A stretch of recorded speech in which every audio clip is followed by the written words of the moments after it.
Good evening, and welcome to A Deadly Silence. I'm your host, Larry Curtis, and it's the goal of all of us associated with our program to bring you current and educational information surrounding the alcohol and drug addiction issues here in the city of Brockton, as well as throughout all of our South Shore communities.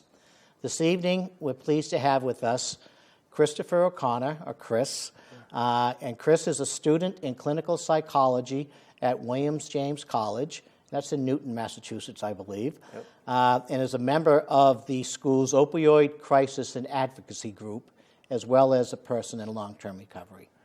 Chris, welcome to A Deadly Silence. Thanks, Larry. It's an honor and a privilege to be here. Well, we're glad that you took some time out to come down and share with us your story. Yeah. So let's talk about your story, a little bit about your upbringing, what kind of led you to the road of substance abuse, and ultimately the road to recovery. Yeah, okay, sure. My upbringing was great. I mean, I think it's a misconception that most people who struggle with substance abuse in some capacity have traumatic childhoods or, come from adversity. It's definitely plays a role in a lot of people's trajectory, but it wasn't my path. Mm-hmm. My parents were very loving. I was emotionally nourished in a great household, given basically everything that I needed and everything that I wanted. Spoiled? I would probably, yeah. I feel like I have one too many pats on the back. Yeah. My parents, there was one thing that was clear growing up, and that's that, my parents loved their children, me, my brother, and my sister, and they wanted the best for them. Where were you in the numbers? I'm the youngest. You're the youngest. I'm the baby. Okay. Yeah. The favorite now. Yeah.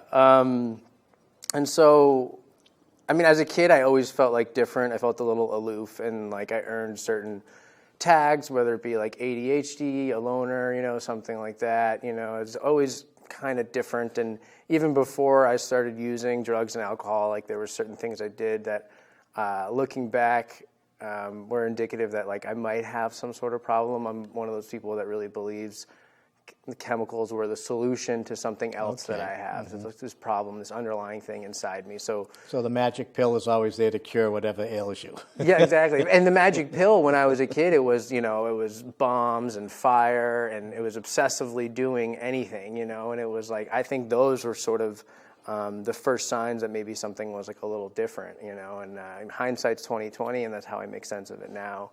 But I drank for the first time when I was 12, and then didn't drink for about a year, and there wasn't really anything significant that happened the first time. I drank too much when I was 12, but then at 13 I drank a second time, and from right from then on, it was just like I loved it. I wanted to do it as much as I could, and it was like the solution to a problem that I didn't know existed. Mm-hmm. I was like a little different, a little off, but as soon as I got drunk, that second time really was the time it hit me. I was like, I want to do this as much as I can, as often as I can, and that's what I aim to do. It made you feel better, more confident, or it made me feel more confident. Yeah, I even remember telling people as like young as like 13 or 14, if I could just have like 4 or 5 beers in me like all the time, I would be so much more successful and better at life. And I believed it. I really believed it. Wow. Yeah. Wow. So at this point, we were moving. My family, I'm born in Boston, lived in Arizona for a bit, and we moved back to Boston. I was a very testy child, at this point, and I had just started using harder drugs, and I would spend my youth from 13 to 15, 16, on dial-up internet, Mm-hmm. on AOL, researching the different drugs I wanted to do and whatnot. And we moved back to Boston, and I remember we lived downtown, and my dad was like, don't go in that direction Mm-hmm. too far. And the first thing I did was walk as far as I could in the direction he told me not to go.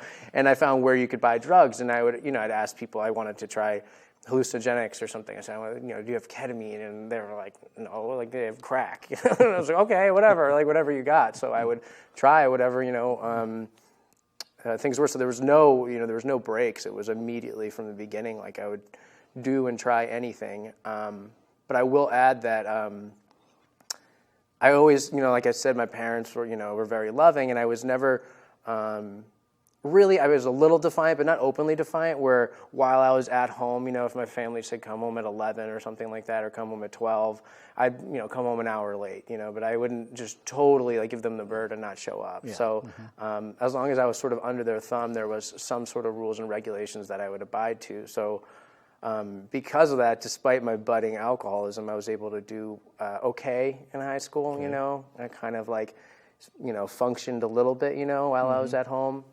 So you completed high school in the end? I completed high school, and I went off to a college that I had no place at. I didn't deserve to be there.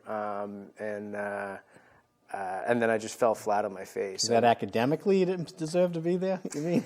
Yeah, academically I didn't deserve to be there. Yeah, there were much smarter people than me there.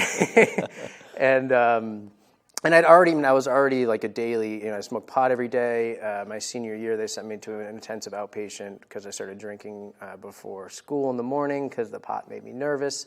So I was already pretty starting to experience consequences because of my use. But once I went off to college, I had just no ability to self-regulate, and that any sort of regulations was imposed upon me by my family, by my parents, my mother and my father.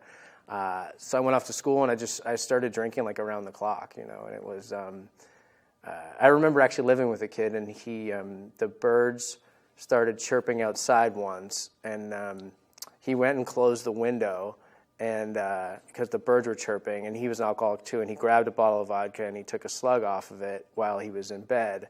And I remember thinking, why am I waiting until after breakfast? I could drink whenever. And that was a turning point in my use where I started drinking. At this point in my life, it was purely alcohol, or mostly alcohol. I started drinking around the clock. And then that landed me in my first residential rehab. I took medical leave and because of my alcoholism, and I went to rehab for the first time.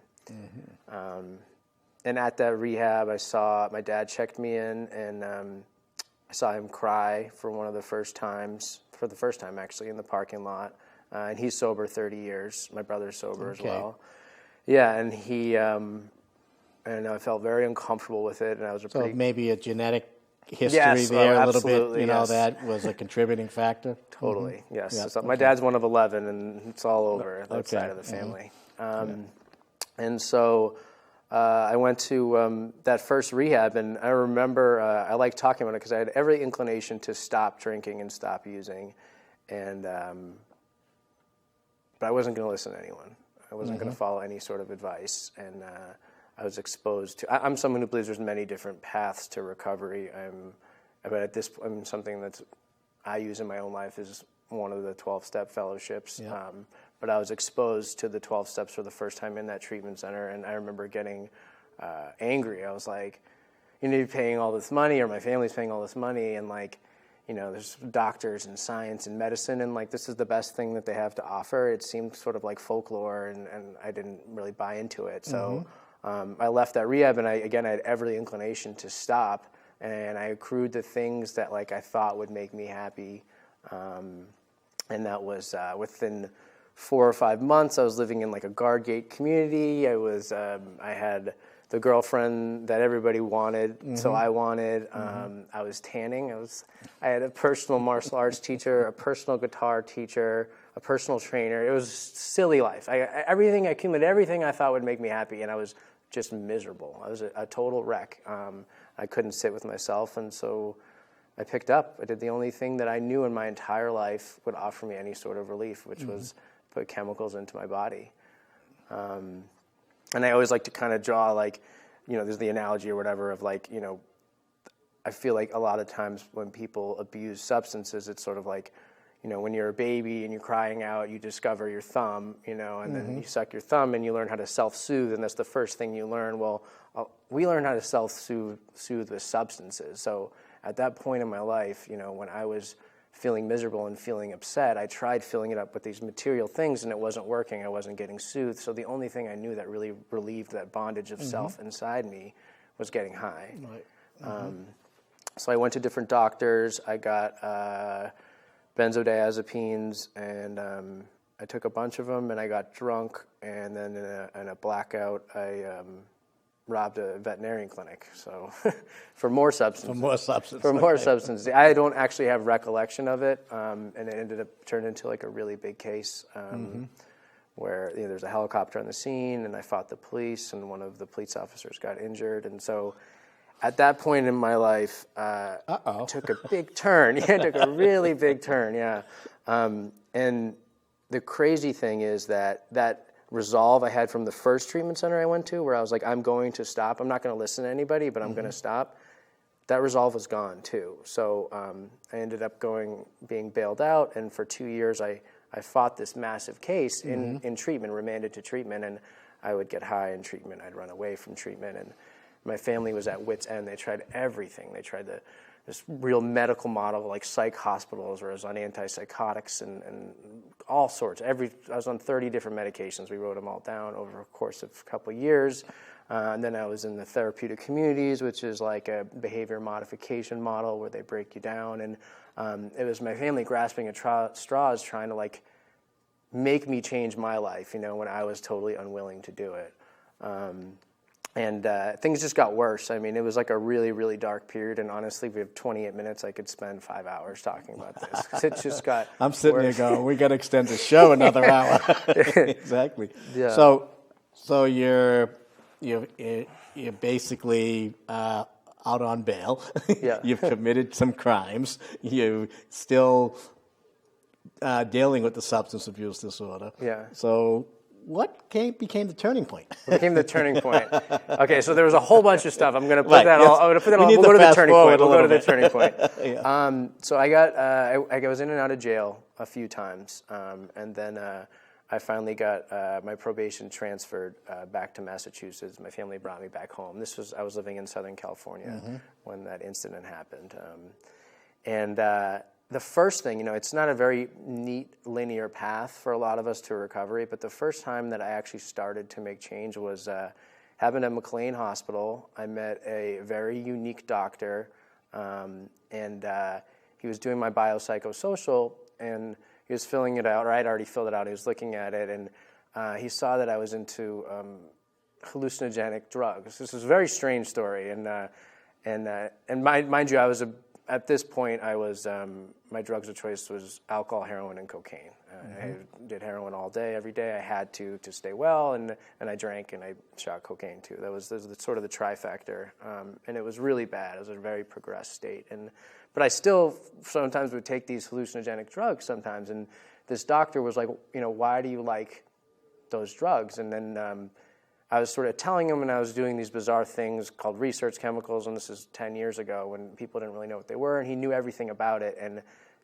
because of his knowledge about those drugs, I was really interested in them, because most physicians, psychiatrists, they didn't know about it. So like he kind of got my ear, so some sort of rapport building at that moment. And he said, what you're looking for with these hallucinogenic drugs, you can find that in other ways without putting a substance in your body. So he said, go practice yoga. He told me where and what style, and I did it. And it was the first time in my entire life that I actually did something that was like suggested on my own for myself. And I was on Suboxone at the time, and for the next year or so, I did yoga every single day, and I took Suboxone, but I experienced something that I hadn't experienced to date, and that was like that bondage of self that I mentioned earlier. There's feelings of like being restless, irritable, and discontent in my own skin. Those started to go away and lift. And so I ended up, my ankles got messed up. I couldn't practice yoga. I ended up relapsing, and I went back to treatment. But I always mention that moment with that doctor, because that sort of primed me to follow advice.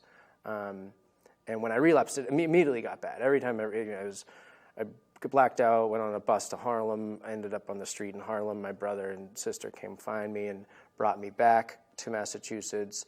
I went to detox, and I got a letter from my father. Basically said, like, I've been to treatment 15 times at this point. He said, we're done. Like, you have one last chance. I can't even talk to you because I enable you. And he would enable me almost by sending me to treatment, where I would end up on the street, and I'd say, Dad, help. And it was really, put me somewhere warm until I can do this all over again. So he said, you have one more chance and I can't talk to you anymore, or for a year, which he made it like 6 months. But that, that carried some depth and weight. And then I heard other things about how my addiction was affecting my parents' relationship. It was always sort of okay affecting my own life. Well, you just focused around yourself. Yeah, I didn't even know it was affecting other people. So we had an earlier guest who kind of characterized it as the tornado.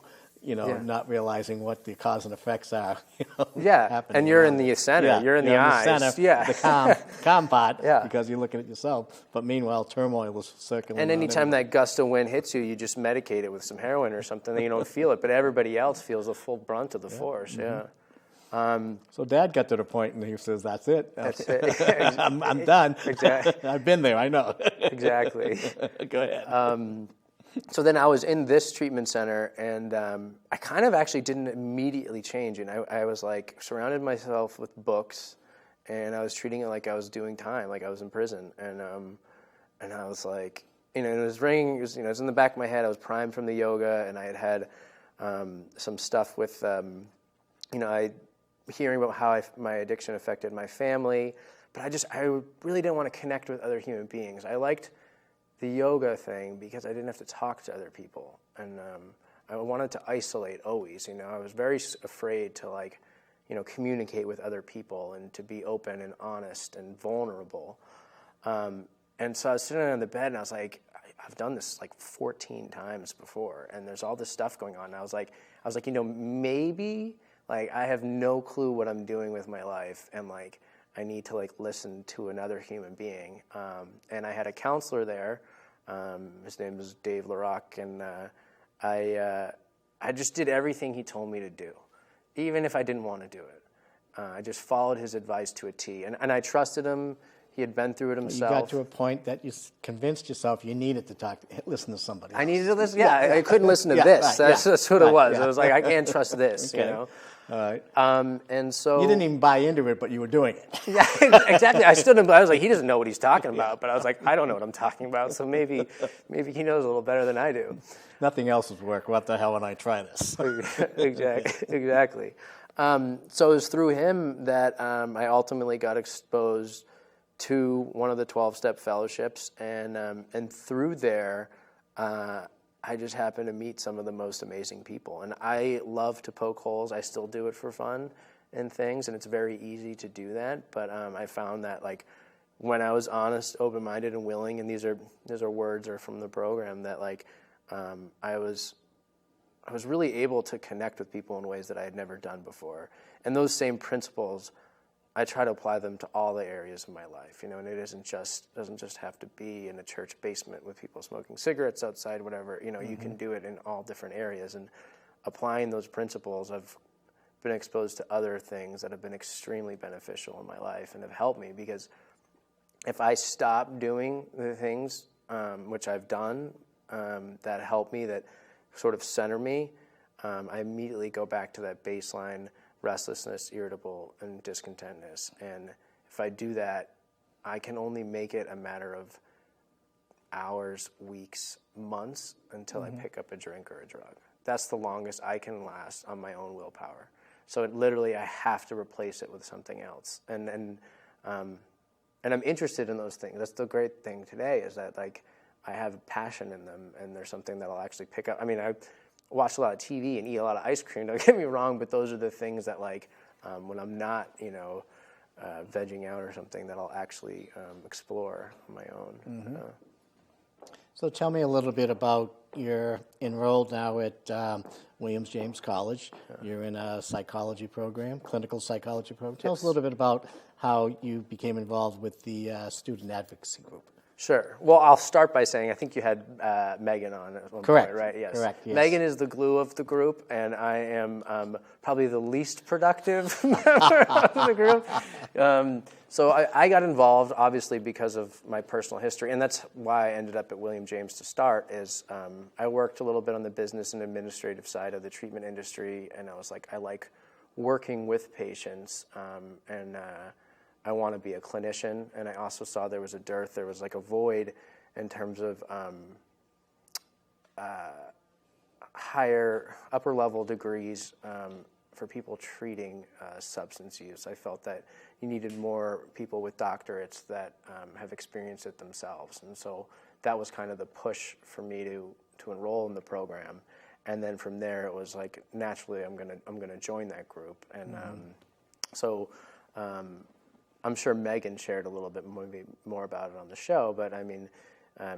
She's basically organized a lot of the stuff, and we have a talk coming up on April 18th, our screening of the documentary If Only, and she also did a naltrexone training, Yep. yeah, Mm-hmm. or Narcan training, yeah. The naloxone training. The naloxone, and then, yeah, you got sorry. the showing of If Only coming up, which produced by the Wahlberg Foundation. Yes. Yeah. So it's excellent movie, by the way. I haven't seen it yet. It's good. It's really, really good. Yes. Yeah. Mm-hmm. So it's advocacy. It's getting the word out. It's combating the stigma to a degree, and it's something that I need to be more active in my own life. I've always been more concerned with sort of like the micro issues, and even in school, sometimes I feel sort of like the imposter syndrome, like sort of like what am I doing here, given like, you know, what I did with my life for 10 years. You know, I feel a little different from my other students. And I actually feel most at home communicating one-on-one with another alcoholic or addict. You know, I could see. Aren't you doing Ending the Stigma seminar coming up later on? It's in May, I believe, from the college? Yeah. I'll just be there. I'll be in the background. Okay. Yeah. So you mentioned something a little bit earlier about, you know, the higher education need. Mm-hmm. You know, doctorates and so forth to understand, you know, the clinical side of what's going on. What do you see is, I guess, the bonding piece between what you're doing now and pursuing the educational pursuit versus your real life experience? How do you marry those two things? Yeah, how do you marry those? Right. Mm-hmm. Well, it kind of boils down to the first, you know, when you were asking what was the turning point, and so it happened to be that original psychiatrist I saw. Like, we bonded over his knowledge of hallucinogenic drugs, but that was the window into me considering a different way of life, and it was building rapport. And I find that a lot of the times for people who have struggled personally with alcoholism, that they only will respond to people who have experienced it themselves or who have been very close to it from other ways. We have an uncanny ability to sort of sense that in other people. So you could get the same exact advice from somebody, but for me, I'll say, if I can't sense that this person has lived it or seen it, then it falls on deaf ears. And what you do when you seek treatment is you go for the MD, you go for the PhD, you go for the highest level person, you see the psychologist, you see the psychiatrist, and you sit with them. And I think there needs to be more people at that level who have had some sort of personal experience, some sort of personal stake in the game. And that's not to demerit people's value who haven't, because there's amazing people 1,000 times better than I could ever hope to be. But I know that just in my own trajectory and for some low bottom, alcoholics, that they need that piece, they need that component. And you do see that in the 12-step fellowships, but there's also something missing there, so that you sort of like, there needs to be a clinical component as well. If that makes sense. No, I see that. I can understand that, you know. So what would you say, we've got probably about 5 minutes left, so I'm going to kind of compound question here, is that having experienced the substance abuse roller coaster, okay, what would you say to the person out there that has a substance abuse disorder? What do they need to be focused on to try to get on the track to recovery? Sure. I'm all about, if somebody comes in the room, I'm not someone who's like a certain theoretical orientation or certain style of recovery is the best one to do. If somebody's willing to do anything that is falls under like the umbrella of self-love, of doing something healthy to better their life, then they need to explore that as far as they can take it. And I've had this conversation actually just recently with somebody. If it's working out excessively, if somebody's going to do that, go ahead. Like, you know, like that doesn't always work, you know. It probably rarely works for people, you know, who have this. But if they're willing to explore that, do that. Don't cram something down their throat. It's sort of, I heard it described once on a meditation retreat, and this wasn't even for addiction, but it's like people will try different sort of spiritual avenues, and they equated it to digging a well, where you start digging the well, right, and then the sustenance, the water, when you hit it, let's say it's at 15 feet, and you're digging some sort of spiritual well, whatever it is, if it's yoga or some style of meditation, and they dig it 10 feet, or they dig it 12 feet or 14 feet, and the water's, a foot away, and then they say, like, oh, what's that well over there? And they go start digging that one. Mm-hmm. And so they have all these little wells, but they never actually hit, the meaningful piece of it, the water, the sustenance. So it's like, dig that, whatever it is that somebody is willing to do, mm-hmm. dig that well until you find the water and keep going, and if you don't like it and it's not working, then try something else. And mm-hmm. That's for someone who's already in a contemplative state and willing to try somebody who's pre-contemplative and they're still out on the street ripping and running. Right. Family involvement, love with firm boundaries. I'm sure you talk about these things on your show a lot. Yeah. Family involvement can go both ways. It can go, and it depends, yes. Because sometimes it's a letter and I can't talk to you. Yeah, right. Yeah, exactly. Yeah. Which actually is the next follow-up piece of it, is because, a lot of times there's the focus on the person who's dealing with the substance abuse disorder, but the family is really in the background equally suffering. Yeah. We almost called this suffering in silence at one point in time, but it went with a deadly silence. Obviously, relationships with your family are better today. Yes, much better, much better. So what do you say to the loved ones out there who are dealing with somebody who is dealing with a substance abuse issue? Don't suffer in silence. Talk mm-hmm. to somebody else, share it. Do something like come on the show, watch this show. There's other people who have been through the same exact thing, and talking to them helps. It'll help you both in how you relate to the one who's suffering and in your own personal life. I look at my immediate family, and that's something my dad had some difficulty doing, and he put it all on my mother, and he was so nervous he could never come. He was intimately aware of the lethality of this disease, and he couldn't come to terms with the fact that I might die. And had he been willing to sort of communicate with somebody else about that, I think it probably would have made that period of his life, which was pretty long, a lot easier. That you hit on something that's very near and dear to me, is that I have two sons that are in long-term recovery today, but, one of my boys, when he was at the height of his addiction, I came to the realization that I was going to get that phone call, that he was going to be found somewhere, dead, and I don't know how I brought myself to accept that.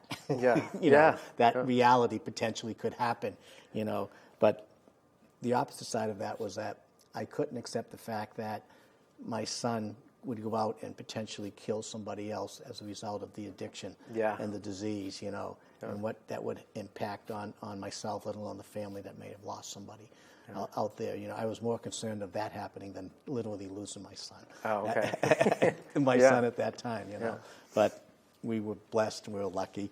He's in recovery today, and we count our blessings. Our boys are with us today. I'm glad he's doing well. Has he been on the show? Actually, no. But anyways, I'm getting the signal that we're ready to wrap up. Okay. A couple of parting comments that you want to make? 30 seconds? Yeah, no, I can't really think of anything specific to say. You're putting me on the spot here. I guess it's just this is a really big problem, and it runs deep. And like I said earlier, don't suffer in silence. Talk to other people. There's a lot of empathetic people out there because they've either experienced it themselves or through a family member. All right. Well, Chris, I want to thank you for taking time for coming down, sharing your story with us. And on behalf of all of us here at Deadly Silence, we'll see you again next week. Okay. Thanks, Larry. Thank you.